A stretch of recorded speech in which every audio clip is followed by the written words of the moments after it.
teman-teman, kami dari kelompok 8 ingin memaparkan materi tentang pengauditan kas dan instrumen keuangan. Berikut adalah anggota-anggota kelompok kami.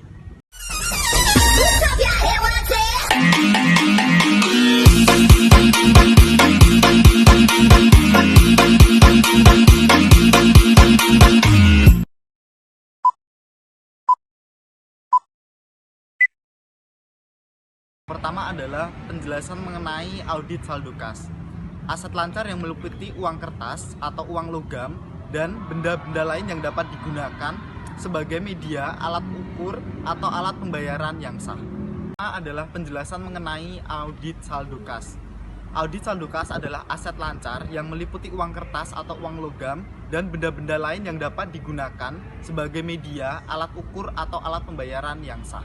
Kas merupakan alat pembayaran yang paling liquid, di mana saldo kas dapat digunakan sewaktu-waktu dalam proses pembiayaan dalam kegiatan operasional suatu entitas. Utama dari audit kas adalah memastikan saldo kas telah diidentifikasi dengan tepat dalam neraca sehingga kas tersebut dapat memenuhi kebutuhan entitas. Yang kedua adalah jenis akun kas dan instrumen keuangan.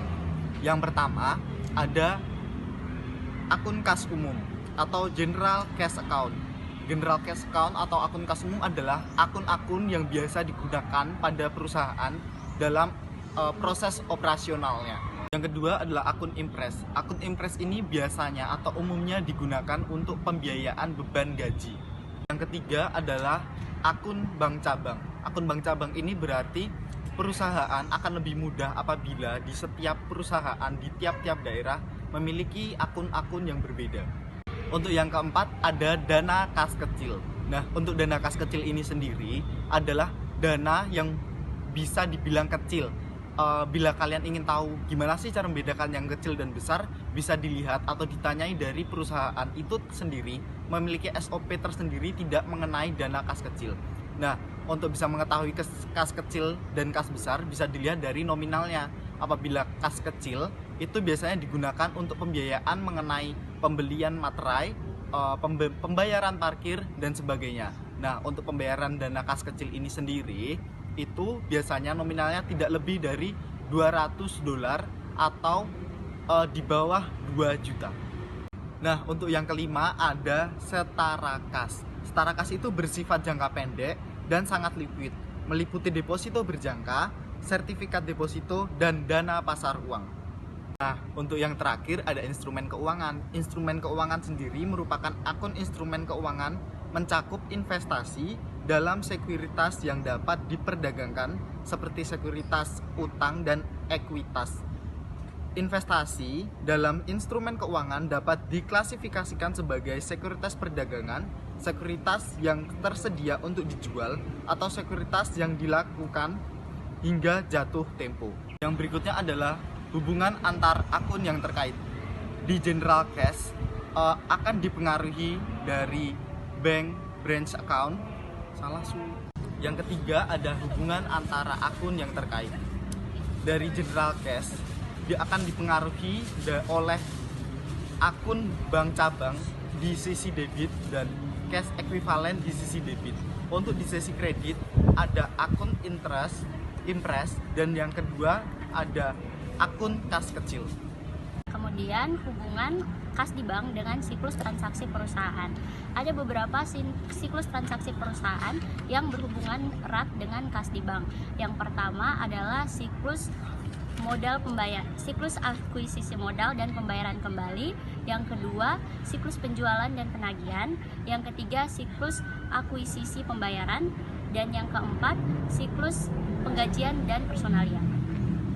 Kas terdiri dari uang tunai, baik logam maupun kertas, post wesel, certified check, cashier's check, cek pribadi, draft bank, dan dana yang disimpan di bank, yang pengambilannya tidak dibatasi oleh bank maupun perjanjian lainnya.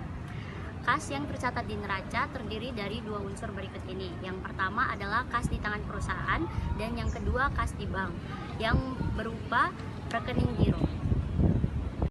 Dalam audit kas, auditor harus dapat membedakan dan memverifikasi apakah kas yang tercatat di buku besar mencerminkan dengan benar semua transaksi yang terjadi dalam 1 tahun berjalan.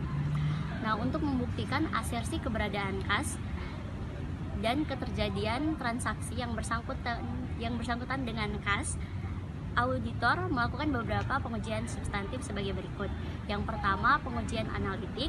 Yang kedua, pemeriksaan saldo kas terkait dengan penerimaan dan pengeluaran kas.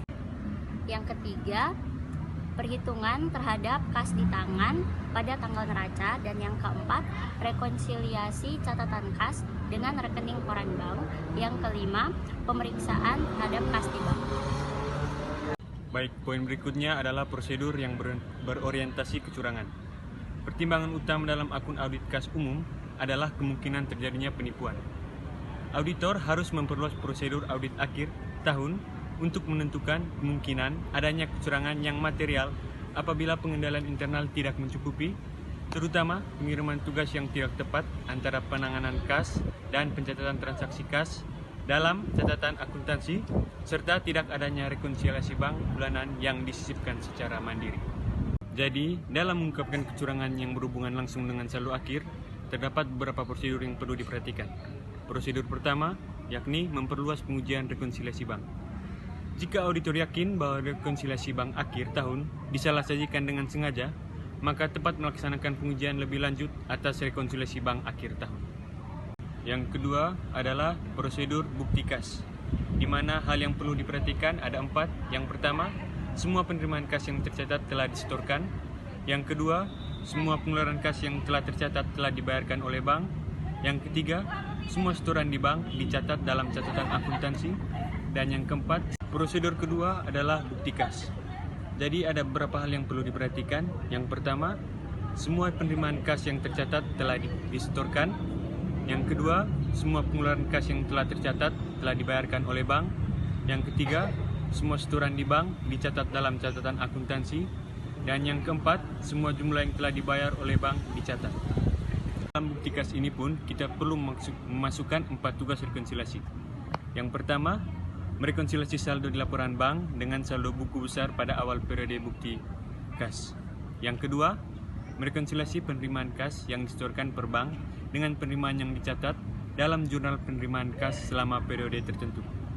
Yang ketiga, merekonsiliasi clearing check yang dibatalkan oleh bank dengan yang dicatat di jurnal pengeluaran kas selama periode tertentu. Dan yang terakhir, merekonsiliasi saldo pada laporan bank dengan saldo buku besar pada akhir periode bukti kas. Jadi, bukti kas merupakan metode yang jitu untuk membandingkan penerimaan dan pengeluaran kas yang tercatat dengan rekening bank dan dengan rekonsiliasi bank. Akan tetapi, bukti pengeluaran kas tidak efektif untuk mengungkapkan cek yang ditulis dalam jumlah yang tidak sesuai, cek palsu atau salah saji lainnya. Demikian juga bukti penerimaan kas tidak dapat digunakan untuk mengungkapkan pencurian kas atau pencatatan dan penyetoran jumlah kas yang tidak tepat. Yang ketiga adalah prosedur pengujian transfer antar bank. Para penggelap uang biasanya menutupi pencurian kas dengan praktek yang dikenal dengan kitting, yaitu mentransfer uang dari satu bank ke bank lainnya dan mencatat transaksi tersebut dengan tidak benar. Terdapat beberapa hal yang seharusnya diaudit dalam schedule transfer antar bank, yaitu yang pertama, ketepatan informasi di schedule transfer antar bank harus diverifikasi. Auditor harus membandingkan informasi pengeluaran dan penerimaan untuk memastikan bahwa informasi tersebut akurat. Yang kedua, transfer antar bank harus dicatat baik dalam laporan bank yang menerima dan bank yang mengeluarkan. Yang ketiga, tanggal pencatatan pengeluaran dan penerimaan dari setiap transfer harus berada dalam tahun fiskal yang sama. Yang keempat, pengeluaran dalam schedule transfer antar bank harus dimasukkan dalam atau dikeluarkan dari rekonsiliasi bank akhir tahun dengan benar sebagai cek yang beredar. Yang terakhir adalah penerimaan schedule transfer antar bank harus dimasukkan dalam atau dikeluarkan dari rekonsiliasi bank akhir tahun dengan benar sebagai setoran dalam perjalanan. Selanjutnya itu audit atas akun instrumen keuangan. Yang tahap pertama bagian A, mengidentifikasi resiko bisnis klien yang mempengaruhi kas. Sebagian besar perusahaan mungkin tidak menghadapi resiko tersebut yang signifikan yang mempengaruhi saldo kas.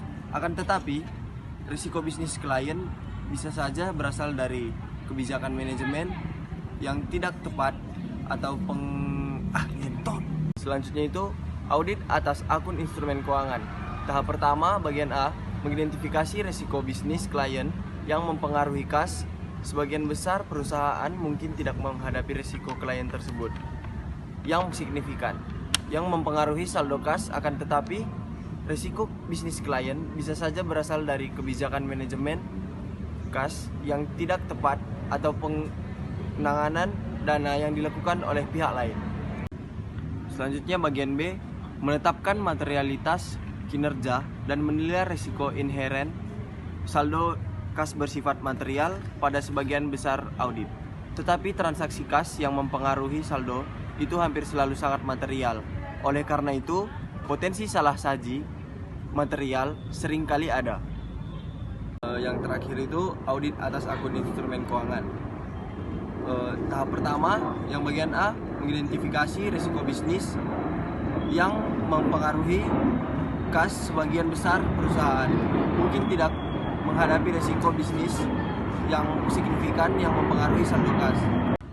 Demikianlah pemaparan materi dari kelompok kami. Terima kasih sudah mendengarkan, dan jika ada kesalahan mohon dimaklumi.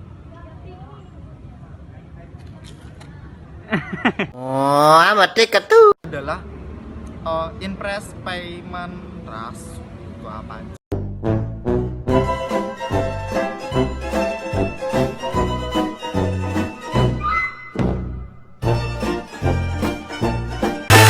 Uno, dos, tres. Tequila.